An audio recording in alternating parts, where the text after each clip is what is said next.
Can we talk for a minute about our Integrating Heart and Mind workshop? Absolutely. I'm excited. It's coming up in the fall of 2024. I'm so excited. We changed the format to make it more accessible to people with like work schedules and personal schedules. And so this time we're going to do it 3 hours on a Friday afternoon or evening, depending on where you're at, and 5 hours on Saturday for 2 different weeks in September. Yeah, it's so great. Like if you're finding yourself stuck in like sticky bad patterns or having communication issues or something like that, or if you want to just like get closer and trust yourself or your partner more, this is the workshop for you. Yeah, and individuals are welcome, couples are welcome. If you're interested in really thinking through how to serve yourself well inside of your relationships, then we've built a workshop that will support you in finding the ways that are just right for you. To sign up, head over to our website at whydoesmypartner.com/events. We hope you'll join us. Welcome to the Why Doesn't My Partner podcast. I'm Jules. I'm Vickey. And I'm Rebecca. We're your hosts. We're also couples therapists and messy humans bumbling through our own relationships every day. We met through our training and practice of relational life therapy. Between us, we have more than 40 years of experience holding hard relational questions with our clients. We're going to bring those questions here. And together, we're going to take a stab at answering those questions. This podcast is not a substitute for therapy. If something you hear in this episode stirs something deep within you about your relationship, reach out to a couples therapist in your area. We also love to hear your questions, so don't forget to go over to whydoesmypartner.com and leave us a question of your own. Here's today's question. Why does my partner pick their parents over me? This is about loyalty, isn't it? And I know, the top 5 things couples fight over are supposedly, this is Gottman stuff. Supposedly they are not in any order: money, sex, time, kids, and cleaning. I swear in-laws is number 6. I swear that is a big one. It comes into my office all the time. Are you picking your parents over me? Why do you spend more time talking to your mom than you spend talking to me? Your mom's in the middle of our relationship. Your dad's in the middle of our relationship. Why do you keep choosing that? It's really common. So the first thing I want to do is undo some aloneness here, in that you are the caller who called this in, not the only person on earth who is struggling with this issue. This is a super common one. Very common. Yeah. And I do think it's about loyalty, but I think it's also about fear. Sometimes if we grew up in a family that's like about people pleasing, and that's how we survived, and then what my new family wants to do is different than what my family of origin wants me to do, it can be really terrifying, actually. Yeah. So then we have terror there that we're working with. Yeah. Literally. Yeah, literally. It's terrifying to separate. Yeah. And I'm thinking also about belonging. Right? Yeah. And how important it is to feel a part of something. And also the terror that comes with feeling like one maybe alienating themselves from that original belonging, that original place, right? Yeah. Well, because that original place was, let's say you got married young at 18, which doesn't really happen in today's world. That's 18. It does sometimes. Thank you. Yeah. Yes. Yeah. That's 18 years of, Rebecca, I like that term you just used, of the original belonging. And even 1 year into your marriage, it's like 18 versus 1. Hence the terror again about where do I belong and how do I make that separation? That's hard. Yep. To form the new belonging with the new family you're creating. Yeah. And it's more new information. Totally. And you guys may have different family system, like the way your family systems think about it may be really different. So if you have a partner who feels like they're choosing their family over yours, it may be that what togetherness looks like, or what tradition looks like or what belonging looks like for each family is so different. Mm-hmm. So a lot of times this will come up. This particular one comes up a lot with people who are not from this country or maybe first generation from a different culture married to an American. Mm-hmm. And the American is telling me, why did they keep picking their family over me? So it may be actually a cultural difference that actually really being involved and having in-laws involved and having aunties and moms and dads involved in guidance through the marriage is actually a normal part of the culture of that family. I think it's also not just the family. I think there's a lot of cultures, like in America, we're a very individualistic culture. Right. We are very proud of our individualism. Whereas to the point it's going to kill us. To the point that, right. And in much of the rest of the world, a lot of cultures are collectivist cultures, right? Mm-hmm. Instead of I do what is right for me, I do what is right for us. Yes. Right. And so there's who says what's right for us sometimes could be, if you're from more patriarchal space, could be whatever dad, head of grandfather says is right. If it's a matriarchal space, right, it can come from a mother, right? So but there are often these hierarchical structures within families where in some cultures, you know, it is really common for the elders of the family to, you know, throughout however many, the elders are the place. They're the ones who, the guides of the ship. That's right. I'm thinking actually of the movie that's out right now. It's huge. I mean, Encanto, right? So Abuela is the head of the family. Notice the people who married into the family also live in the family's house, right? So I'm just thinking about like, oh, their individual family systems. Sometimes white people from the US have it this way. And sometimes it's more like a broader cultural thing, like we're talking about, where what your expectations of what your family's relationship with you looks like and what your spouse's expectations are different.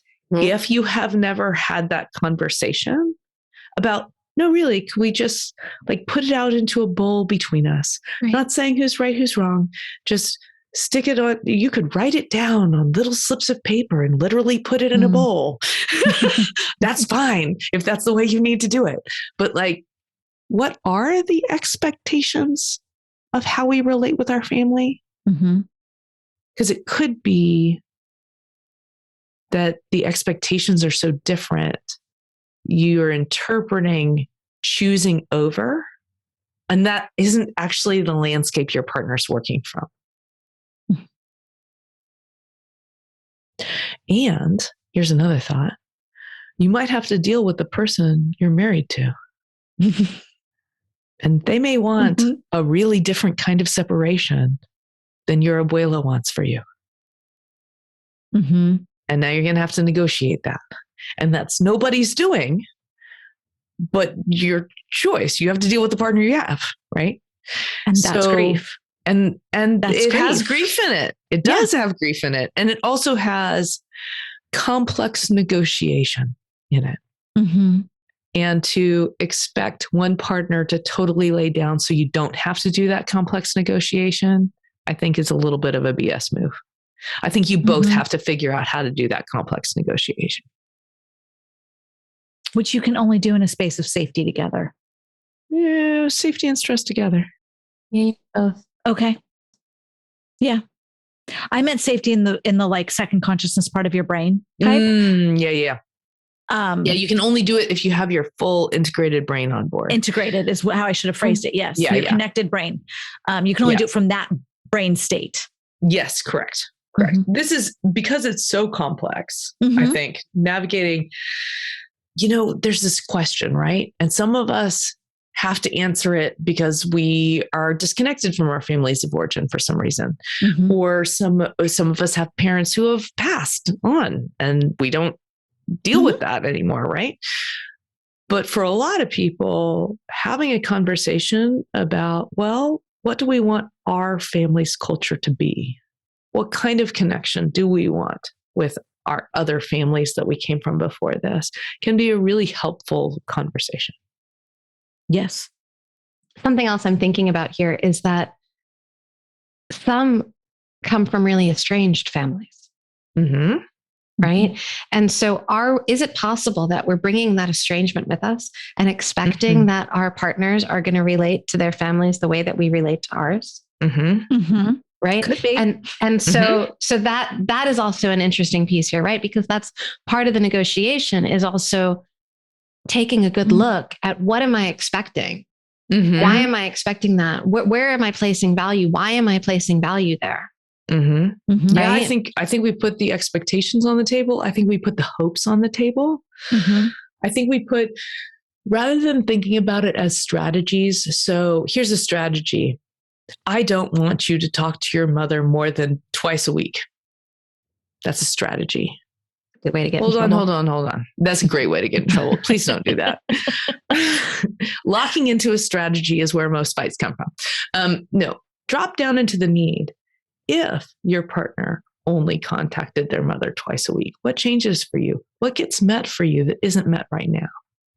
Start the conversation from that space and then ask, how could they creatively think of solutions that might meet those needs? So I would like to feel important to you. Or it may be, I want to feel chosen. The question was, why does my partner choose their family over me? So I'm hearing into this in another way too, then. Because in addition to this being about belonging, in addition to all of what we've already talked about, there's this other piece, which is really about intimacy. Like embedded in this question is why are they more intimate with their parents than they are with me? Yeah. And how would it look different if they were more intimate with me? Like Jules is saying, what is the need that is being missing? Does there have to be a choice? Is it actually a choice? Well, and by the way, I want to be super clear. Some families of origin are saying you have to make a choice. Right? They're basically saying you come to our way of being, you do it our way, or we will reject you, cut you out of wills. We'll do, like, there are real consequences. And there are some partners who will also say you have to make a choice. Yes. Yeah. Yes. Yeah. And I think that creates a trap. So I wonder in our partnerships if we can create a space that's got more both and gray, spacious thought. So remember, a trapped brain is a brain on fire. If you would like your partner's brain to be on fire, trap them.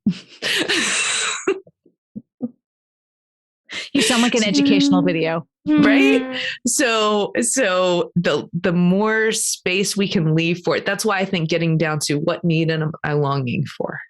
Yeah.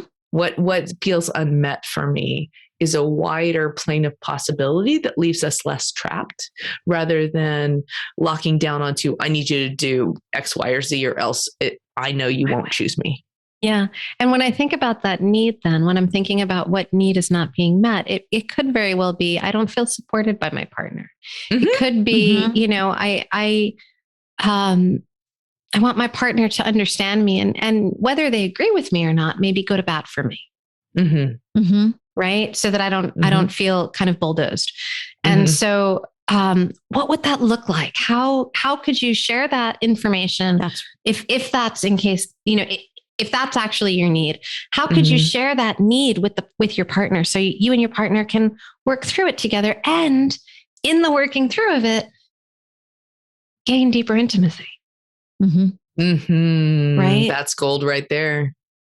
This as frictiony as these moments could be, they could be a rumble that leaves you closer and better. That's right. Yeah. Yeah. One more thing, and this just comes from Terry, is that blood takes on blood, right? So Mhm. if there's some kind of rumble between the couple and a parent or a family, those who are of that direct lineage are the ones that take on the family, that stand up. And right. So let's say my family lives here in town. Adam's was always further away. Let's say Adam and me get into it with my family. It's not for him to take on my parents. Right. I would step in and deal with them, hopefully in a non-shaming, non-public, like take them aside and talk to them about it at a separate moment, at a separate time. It's for me to deal with them, not for him to deal with them. Mm-hmm. And I think with every good rule, there's exceptions. For sure. But I think that is a it's good a decent tactic. rule. It's a good rule it's a of thumb. good guideline. It's a good guideline. That's right. Yeah. Yeah. All right. Take care, y'all. Bye-bye. Take care of each other the best you can. That wraps up this week's episode. Join us again next week for another Why Does My Partner? We hope that you continue to listen wherever you get your audio and that you'll follow the show. To go deeper, join us at our boot camp. You'll find the next date at whydoesmypartner.com.